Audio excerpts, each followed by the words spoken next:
Hello, my name's Danny Green, and I'm here to talk to you today about the shingles virus. Shingles has been around for centuries, but the origin's always been unknown. And in the 1880s, it was actually thought to be connected with herpes varicella, which is the chickenpox virus. But it wasn't until the 1950s that that actually became a proven fact. So it is new science to us.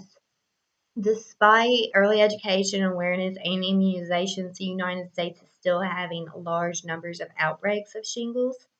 And we need to be aware and knowledgeable as nurses of how we can prevent these and also educate our patients.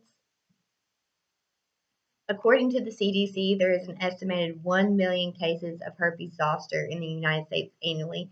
That is an extremely high rate.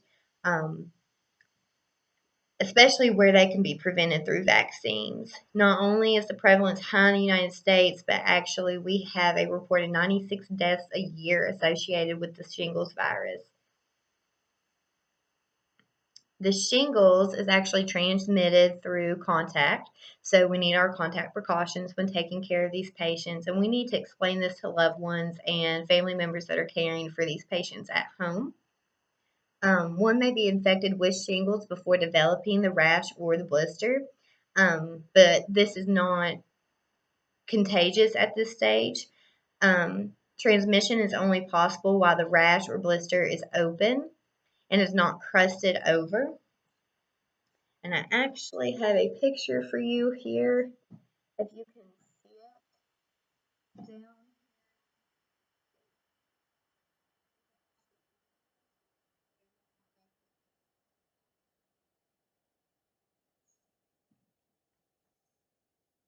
Um, An exposed person that has not previously had the chickenpox may develop the chickenpox when exposed to a contagious person with shingles.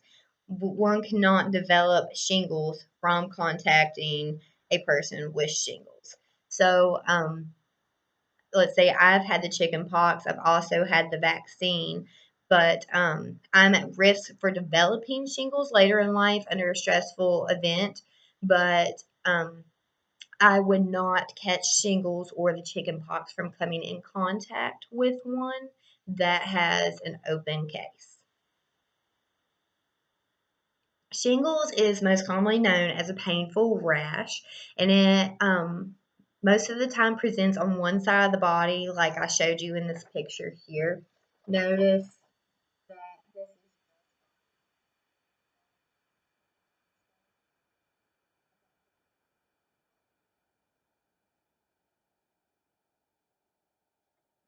It can also present on the face, and typically it will be on one side of the face. This is dangerous because it can actually cause blindness and nerve damage, so you might lose control or loss of feeling in one side of the face. Shingles typically presents initially as a painful or itching area on one side of the body. You might not see a rash initially, that will probably develop about 10 days after the initial pain or irritation. Once the rash shows, they get very painful. A lot of people actually believe that they have cardiac or lung complications before the rash develops. It causes so much pain. Along with the characteristic rash, when they have a headache and fatigue, fever might be a little common. Just due to the infection, but it's not actually typical. The pain can last for weeks to months, even after completely scabbing over. Let's see. And I talked to you about it can actually cause blindness or nerve damage, but one of the most common complications is PHN or post herpetic neuralgia. Neuralgia. Um, This complication leaves an infected person in severe pain, and this can last for months afterwards. The rash is gone, the illness is gone, but yet they've had so much nerve damage that they can not tolerate it, and it actually leaves people with a lot of weakness and depression due to the pain. So you're probably wondering about, well, who gets shingles?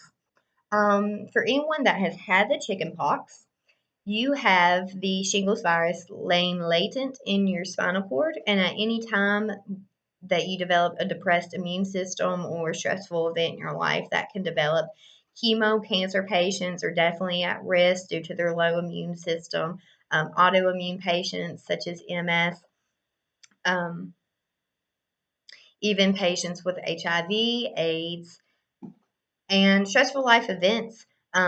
Organ transplants are, of course, at risk. I actually know my grandmother was stressed out at one of my grandfather's illnesses, and she developed shingles as a result of that.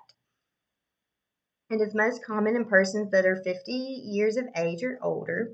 And actually, the shingles vaccine is available at 60 years age or older. But however, prevention of shingles does not start at 60.